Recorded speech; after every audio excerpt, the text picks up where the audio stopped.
दुर्भक्षी मतलब मीट मांस का आहार करता था। वो छोटी बालक था।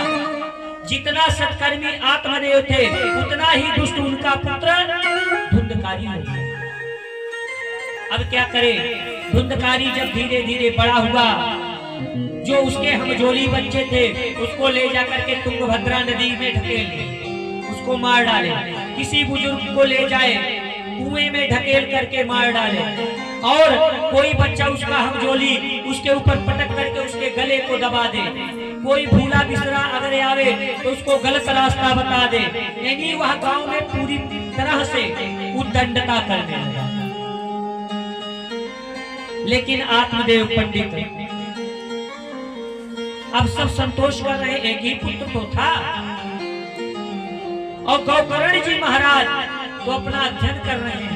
कहाँ? विद्यालय में अध्ययन कर रहे हैं। कुछ दिन बीता,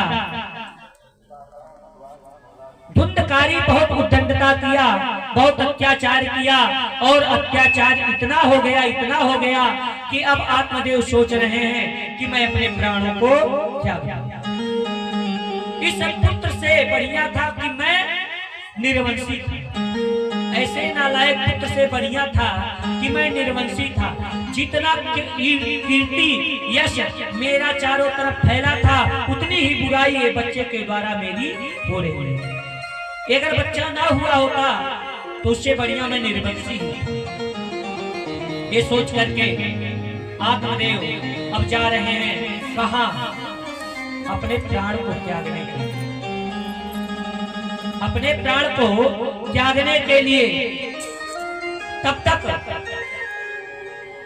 इधर से धुंधकारी के पिताजी आत्मदेव जा रहे हैं प्राण को त्यागने के लिए, और उधर से गौकर्ण जी महाराज आ रहे हैं। गौकर्ण जी महाराज अपने पिताजी को देखे, कहने लगे, पिताजी आप क्यों चिंतातुर हैं? आप अपने दुख का कारण बताएं महाराज। आज आत्मदेव कहने लगे, हे बेटा, जो आपका बड़ा भाई है धुंधकारी, वो बहुत प्रकार से मुझे कष्ट दे रहा है, पूरे गांव वालों को सता रहा है। जितनी यश और कीर्ति मेरी चारों तरफ फैली थी उतनी ही बुराई आज मेरी हो रही बेटा। इसीलिए मैं अब अपने इस शरीर को त्याग दूंगा। कहाँ जा रहे हैं पिताजी? मैं वन में जा रहा हूँ अपने प्राण को त्यागने के लिए। हे पिताजी, वन में मत जाइए, क्योंकि वन में जाएंगे और वन में आपका मन नहीं लगेगा, तब आप क्या करेंगे? आप कहीं जाएं, कहीं भी चले जाएं और आपका मन ना लगे तो क्या करेंगे? पुनः लौट करके आएंगे कि नहीं आएंगे?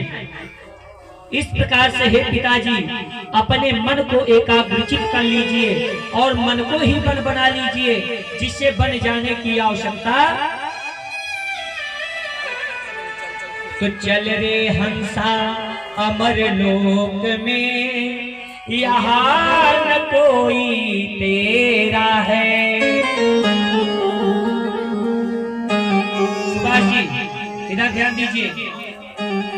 चल रे हंसा अमर लोक में, यहाँ न कोई तेरा है। कि जग वालों का हुआ सवेरा, अपना हुआ अंधेरा है। हे पिताजी, आप अपने मन को ही वन बना लें, तभी आपकी सदगति होगी, अन्यथा नहीं होगी। वन में जाएंगे, अगर आपका मन ना लगे तब क्या करेंगे? सुभाष जी इधर उधर ध्यान मत भटकाइए, हमारे तरफ ध्यान को कंसंट्रेट करिए, एकाग्रचित कर लीजिए। आज आत्मदेव को गौकर्ण जी महाराज बहु प्रकार से समझा रहे हैं, हे पिताजी वन में मत जाइए। अगर वन में जा रहे हैं, बच्चों का मोह आपके शरीर में उत्पन्न हो गया तो क्या करेंगे?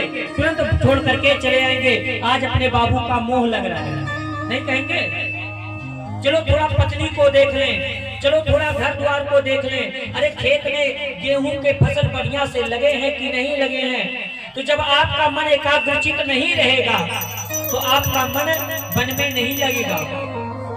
और हे पिताजी, अपने मन को ही वन बना लीजिए, जिससे आपकी सदगति हो जाएगी। नहीं तो क्या होगा, जब अंत समय आएगा पिताजी, जब भगवान के दूत आपको लेने आएंगे तो आप क्या उनको जवाब देंगे? आप उनको क्या जवाब देंगे कि मैंने क्या किया? केवल वो माया के बंधन में मैं फंसा था और आपको भूल गया। तो आपको भगवान कौन सा स्थान देंगे? स्वर्ग देंगे कि नरक देंगे? जब भगवान का स्मरण नहीं करेंगे तो क्या मिलेगा? नरक मिलेगा। और जब भगवान का स्मरण करेंगे तभी आपको स्वर्ग मिलेगा। और जब भगवान के दूते आएंगे इस जीवात्मा को लेने के लिए, तो जीवात्मा किस प्रकार से उनको सामने जाएगी? भगवान के सामने किस प्रकार से जाएगा? भगवान पूछेंगे, ये बताइए जीवन में कितनी बार मेरा नाम लिया है? देखिए, कंधे पर चित्रगुप्त बैठे रहते हैं। भगवान के दो दूत यानी यमराज के दूत चित्रगुप्त यानी चित्र जो करते हैं वो दिन के सारे कर्मों का फल लिखते हैं, और गुप्त जो रहते हैं वो रात के कर्मों का फल लिखते हैं। चित्रगुप्त जो है दिन और रात के कर्मों का फल लिखते हैं। रात में कोई पाप करेंगे तो गुप्त लिख लेंगे, और दिन में कोई पाप करेंगे तो चित्र लिख लेंगे। तो जब आप कभी कोई शुभ कार्य नहीं किए रहेंगे तो चित्रगुप्त क्या करेंगे? तो गलत कार्य केवल लिखेंगे। तो जब जाएंगे वहां तो आपको अच्छा स्थान नहीं मिलेगा। अच्छा स्थान मिलेगा? अच्छा, मान लीजिए जीवात्मा एक स्त्री है, जीवात्मा स्त्री है, और परमात्मा कौन है? वो दूल्हा है, उसका पति यानी जीवात्मा का पति कौन? परमात्मा।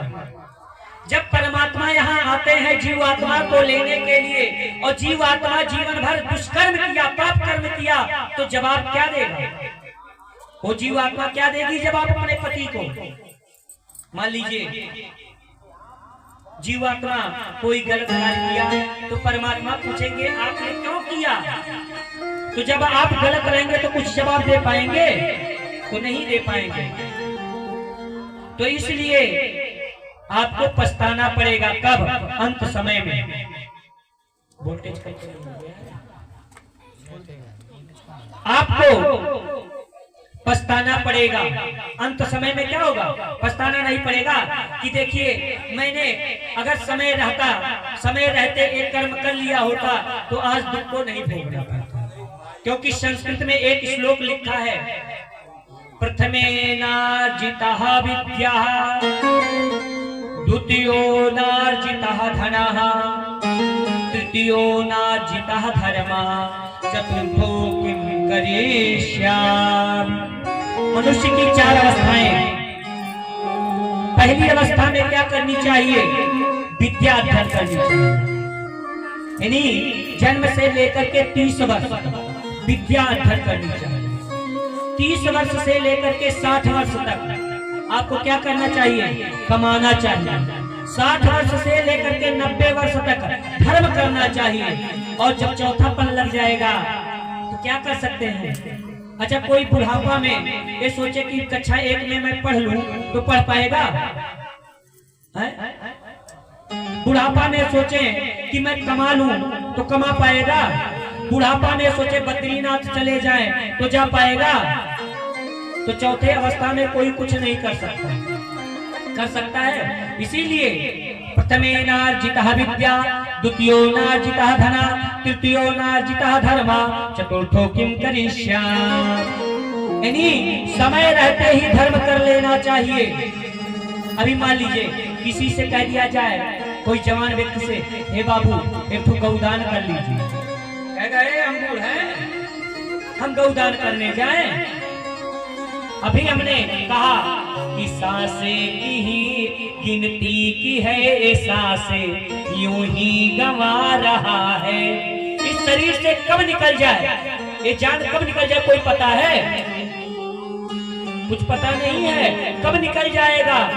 तो समय रहते ही धर्म कर लेना चाहिए। मान लीजिए मैं कथा कह रहा हूँ, अभी हार्ट अटैक हो जाए, मैं मर जाऊँ, क्या कर पाऊंगा? कुछ कर पाऊंगा?